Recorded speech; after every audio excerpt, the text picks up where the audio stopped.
Alright, in Magna Carta Wisdom, that's just good luck. It is dawn on Midsummer's Day when you ride out of Tahao. Since your victory over Sargon Kima, your appearance in a public place has been enough to provoke spontaneous cheering from the Tahoese, who regard you as their savior.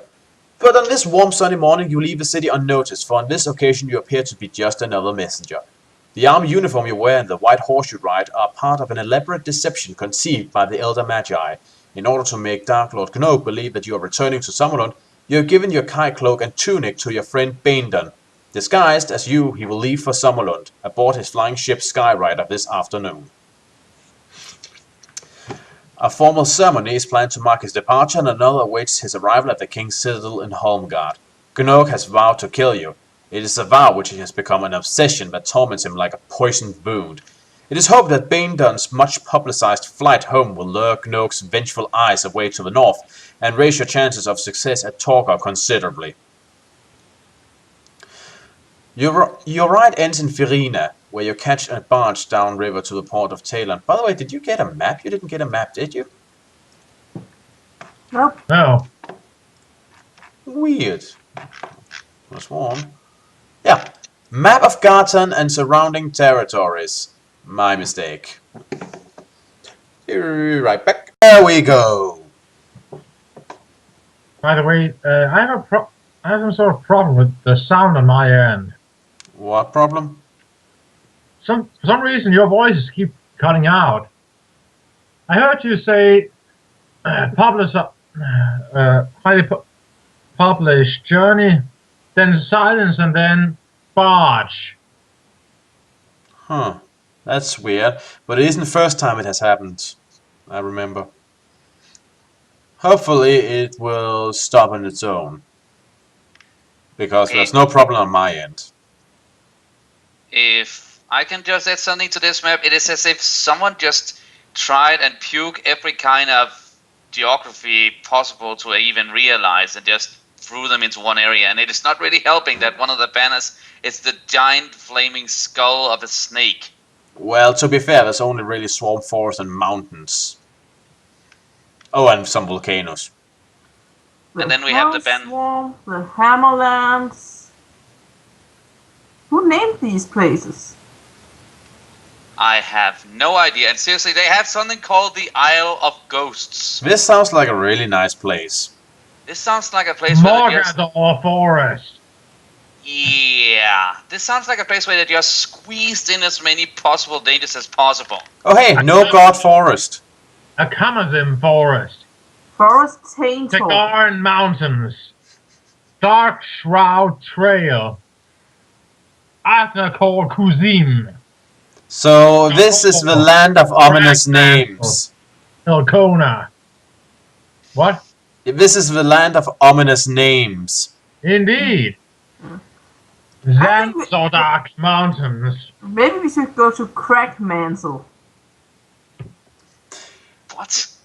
Kokos Ridzaga.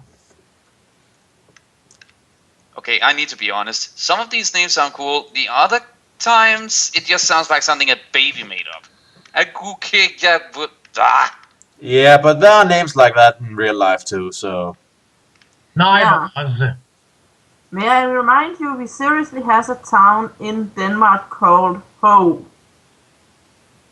Yeah. Oh, and Dildo. Well, not in Denmark, but there is seriously a town called Dildo, and the city of Ho means something else in Old Danish. Okay, this... Oh, there's also the city of Climax. Moving on right away now. Or Hell up in Norway, I think it was. Said... Norway have Jotunheim too. Yeah. In any case, moving on. We just have Middelfart. Yeah. Your ride ends in Firina, where you catch a barge downriver to the port of Talon. There you hear news of a rebellion in Barakish, the Vasagonian capital, and reports of the sudden withdrawal of all Vasagonia's troops from the land she invaded early in the war. It bodes well for the continuing struggle against the Dark Lords, for Vasagonia was their only major ally. You spend one night in Talon before buying passage aboard a merchantman on its way along with Tentarius, and 5 days later you disembark at Garthen, the capital of Telestria. Telestria was overrun in the early days of the war, but the neighboring country of Palmyrion came quickly to her aid. The armies of Telestria and Palmyrion united and fought the invading hordes, led by warlord Segron of Ogia, on the battle plains to the north of Garthen. For 3 days and 3 nights, a bitter struggle raged, and the allies were so... Gotham? What? The North of Gotham? Garthen. No. Garthen! No Batman, I'm sorry.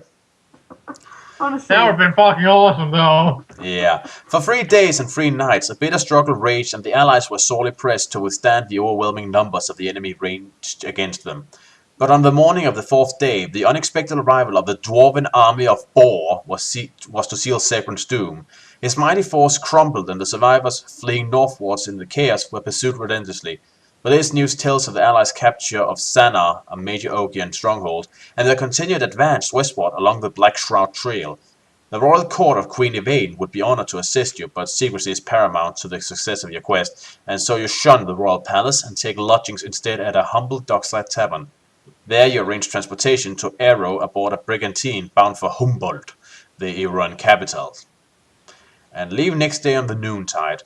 Upon your arrival, you make your way to the city's ancient quarter where the elder Magi had arranged a clandestine meeting with Prince Gregor. In the cellar of a disused warehouse, the young prince waits patiently for your coming. Like you, he's dressed in the clothes of a messenger in order that he can walk the streets of his city incognito. He welcomes you with a salute, bringing his hand diagonally across his chest, and assures you that your true identity is known only to him. For an hour you discuss your plans and listen to the prince recount some of the events that have disturbed the peace of Aero.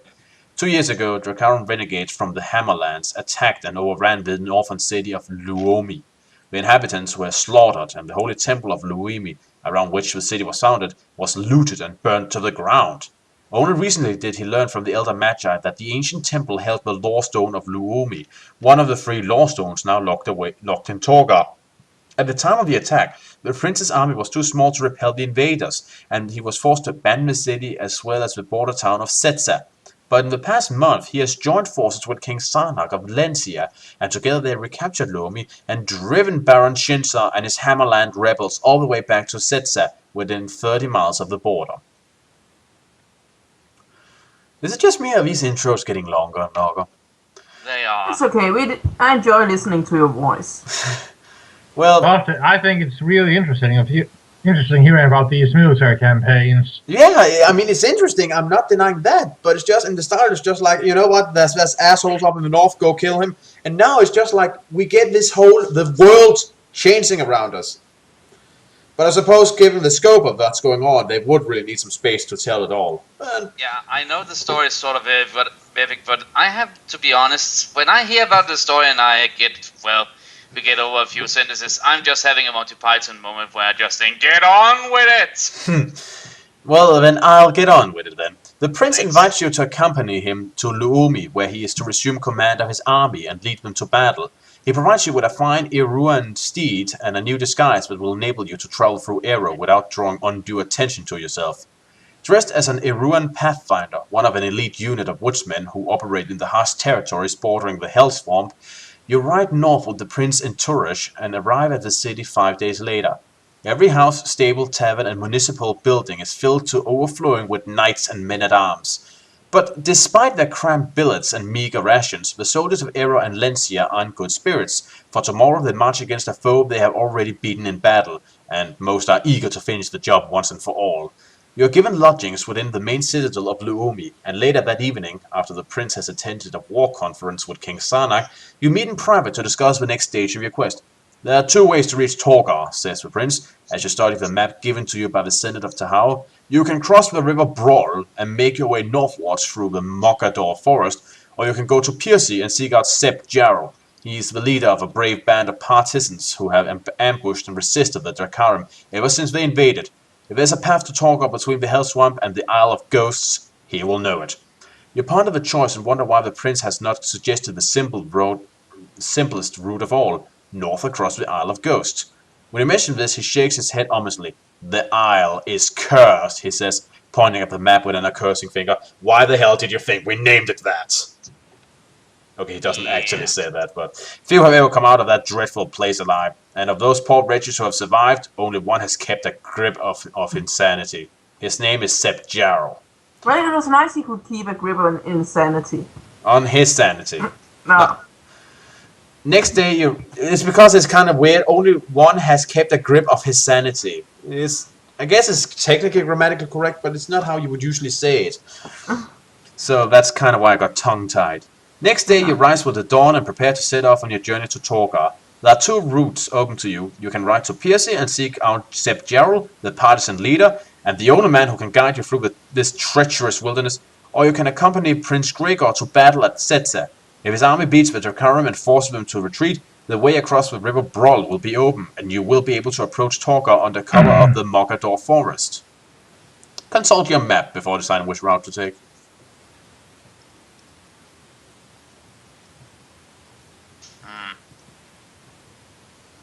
Either route sounds fine to me. Though it would be nice to inflict another defeat on the enemy. Or help inflict another defeat on the enemy.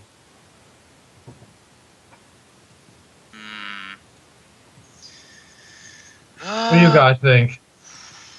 Thinking. Let me see.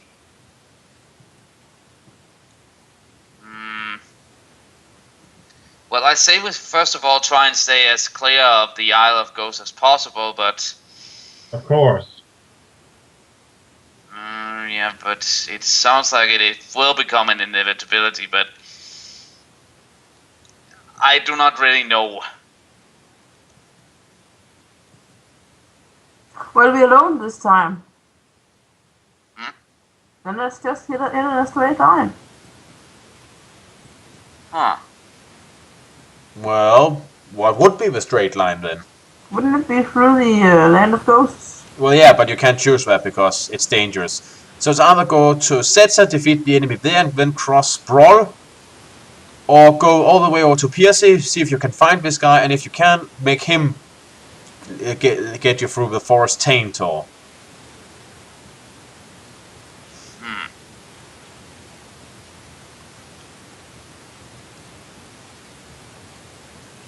I really do not know.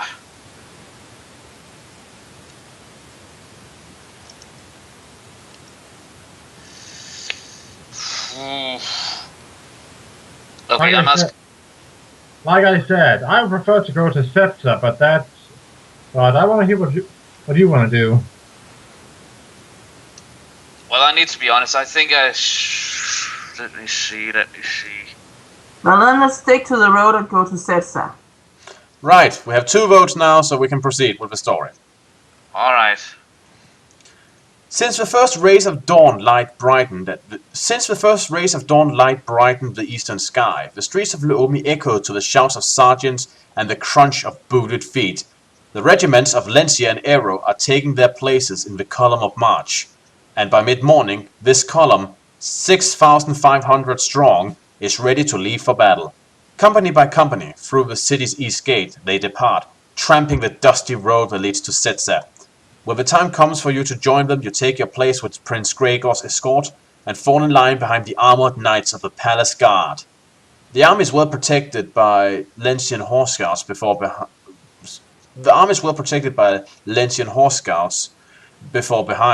Oh, okay, there's a comma there, that's why it sounds weird. The army is well protected by Lencian horse scouts before, behind, and on both sides, so make sure it is not ambushed whilst crossing the 20 miles of open grassland to Setza. During the afternoon, a troop of scouts are sent ahead to spy on the enemy. They return to report that Baron Shinsar has fortified the town and received reinforcements from Blackshroud since his defeat at Luomi. The news does not cheer Prince Gregor, for he knows the ground around Setza does not favor the attacker. It is dusk when the army arrives on the outskirts of the town. In the gloom, you can see the enemy campfires flickering between the ruins of cottages that were destroyed when the Drakarim first invaded this land. Occasionally, their gruff voices can be heard on the chill evening wind as they shout orders and call the names of slaves and attendants. After a whole tiring day's marching, and with night drawing close, the order goes round that there will be no battle offensive this evening.